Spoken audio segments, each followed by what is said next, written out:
All right, this is going to be a short critique of Susan Gerbert's critique of Thomas John on the morning show, which she claims is hot reading.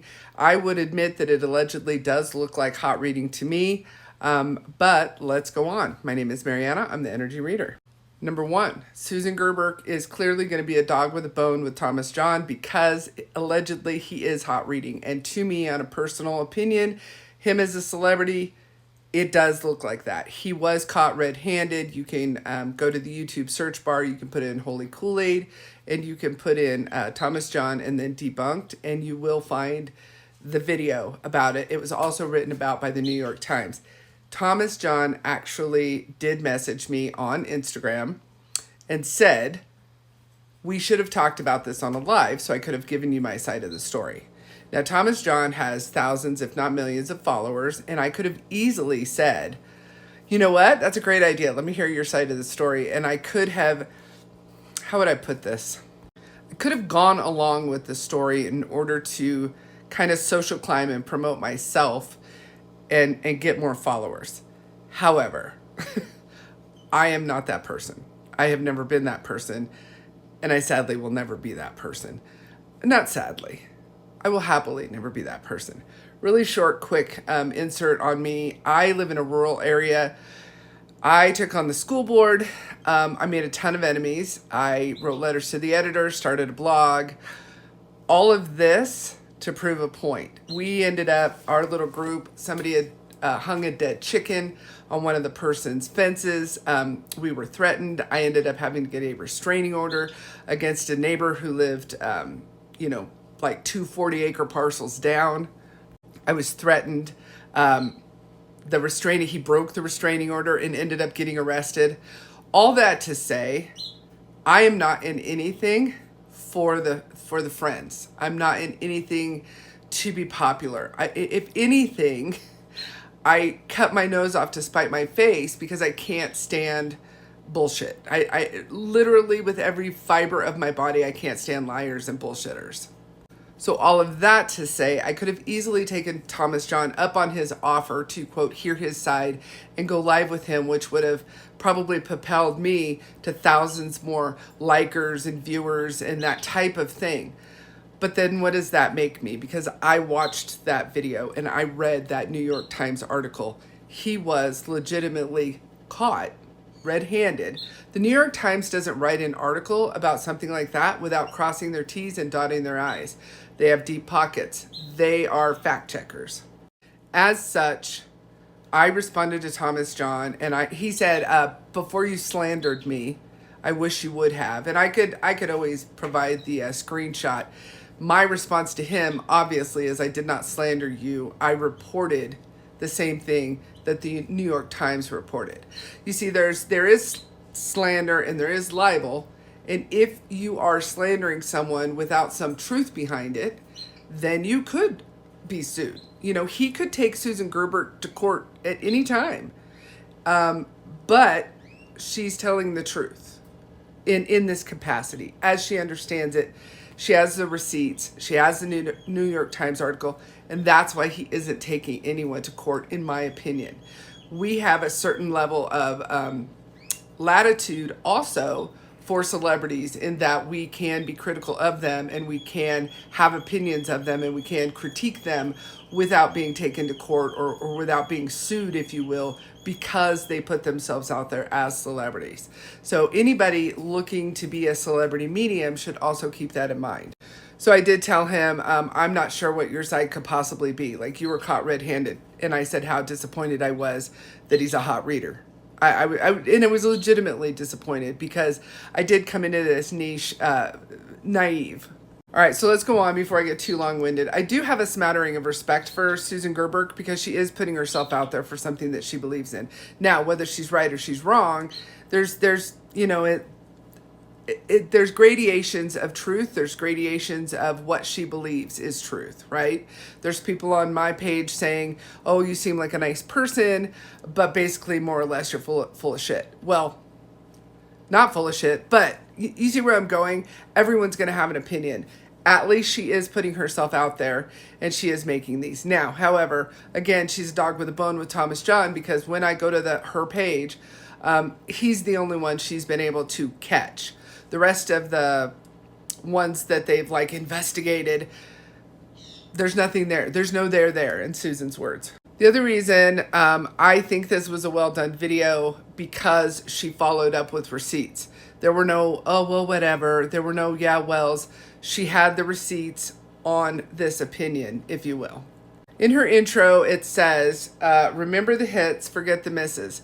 This is mediumship. There will be misses. This is a game of charades with a spirit or an energy or whatever it is up there that we're talking to. So there will be misses.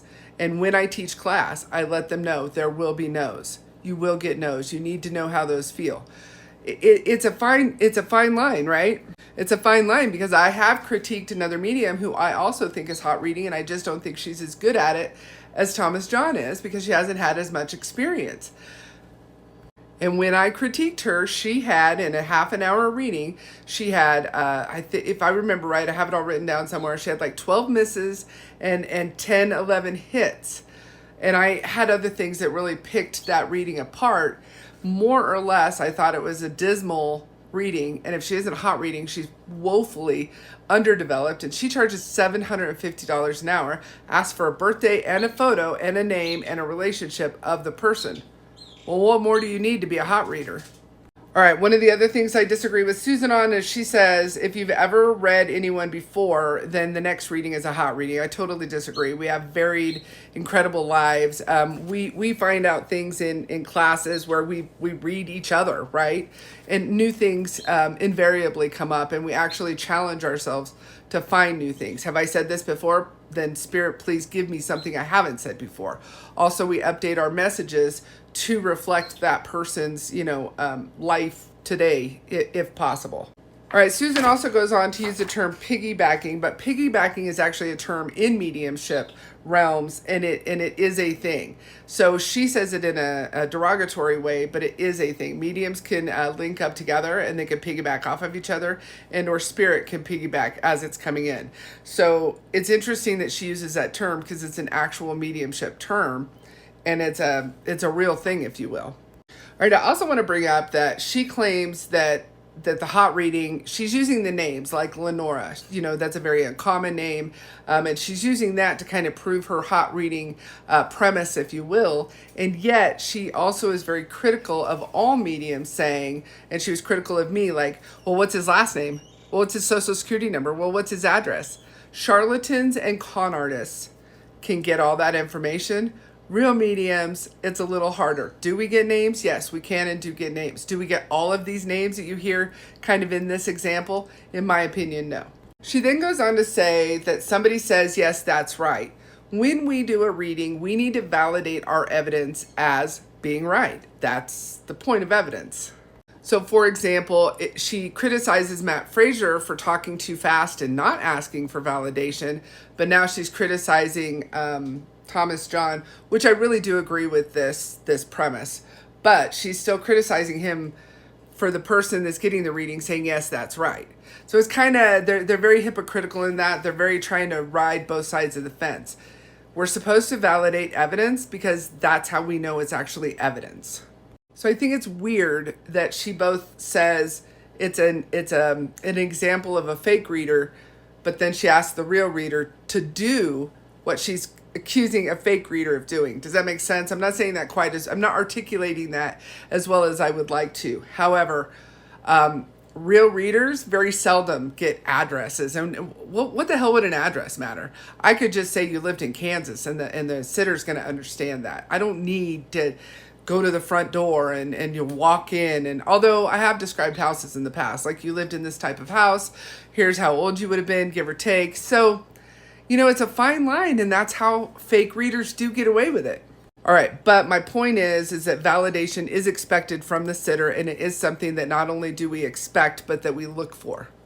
All right, then she goes on to say that she thinks the morning show people were just told you have to do this. Now, I've only been on one morning show, and it wasn't at this level. It was Colorado Springs, right?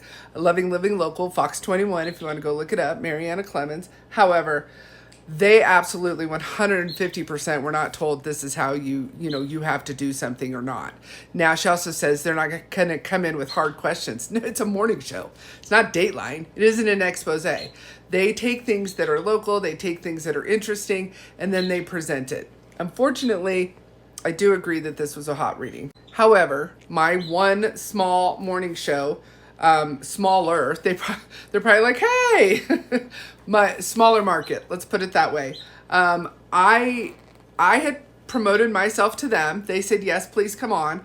I did a reading on the phone. So Nova normally does the scheduling, and he had someone else called that day because he was sick. The person that I was talking to on the phone did not know she was going to be calling me. Nova did not know she was going to be calling me, and I definitely did not know they were going to be calling me. And I gave her an impromptu reading on the phone. I think she said her name. I don't remember her name. That reading was incredibly personal and powerful, if you will, not to toot my own horn too much. And she ended up having to get off the phone and go collect herself before she went on with her day, according to the people that she worked with, and she even told me that. So how would I have given her a reading without knowing that she was going to be calling? I didn't have a last name. I do think she said her first name. And then, right? I don't know she's calling. Nova didn't know she was going to call. She didn't know she was going to call. So how would that have happened if it were not real, if I were not really talking to her dad? She then went on to call back later and tell me, okay, you are going to be talking to so-and-so for the reading. So in the future, I'm going to tell them not to tell me who I'm going to be sitting down with, because in theory, I could have Googled this person. In reality, I didn't, because I don't want to mess with what I can do. So I certainly don't want to look somebody up ahead of time. However, as soon as she said, so-and-so has agreed to let you read them, his mom and his grandma were like right there. But I do dial it up. So I said, well, we're going to wait, mom and grandma, because I want to make sure that you're who he wants to talk to. He and I went into a small room. We sat down. Was it the best reading I've ever given? No. Was it a good, decent, relay of information? Absolutely. I talked to Mom. I said, who do you want to talk to? He says, Mom. I was like, great. I even wrote it down. I had not time stamped it, but I had written like the day and the time. I have his mom and his grandma, and I had made notes, and I showed him those notes. He wasn't even interested, because he did believe in me. And so that's always a nice feeling. And I do think that it's easier to do good readings when you're sitting down with someone who believes in you. We then went into, before the cameras. He sat down on one side. We were kind of interviewed. It's only a 3 or 4 minute segment, so it's not Dateline. It's not an expose. She said, they give them these infomercials. Well, it's interesting, and there are real mediums. So yes, it is very interesting. That's on my YouTube channel. It's actually pinned at the top. There's 2 parts. Certainly go watch it if you're interested. Point being is that morning show people, to my understanding, do not get told that they have to go along with whatever's happening. And if you look up Char Margolis fails on K something on a morning show, one of the people on that morning show hit her hard. He came right at her. In fact, I'll try to link it. I'll try to link that below too, because there's no reason that someone on a morning show can't say, you know what, I don't believe this. I don't think that they're told to do that. I think it would really, literally, if you're in journalism, although I'm hard on journalists as well, if you're in journalism, the whole point is not to be told what to do. Although I think at the higher echelons, that's a different video. In all, I think this was a well done video. I do think that Thomas John was allegedly hot reading. I do think he's been caught, and I think it is a disservice to the entire niche. Certainly a disservice to, I consider it a disservice to me. I am a real medium. He makes us look all fake. See where I'm going here? She also said she's going to be bringing up something called wordplay and cold reading. So I look forward to those videos, and I could do a little short critique on those videos as well. I did think that this critique of this morning show video was done much better than the one that she did about me.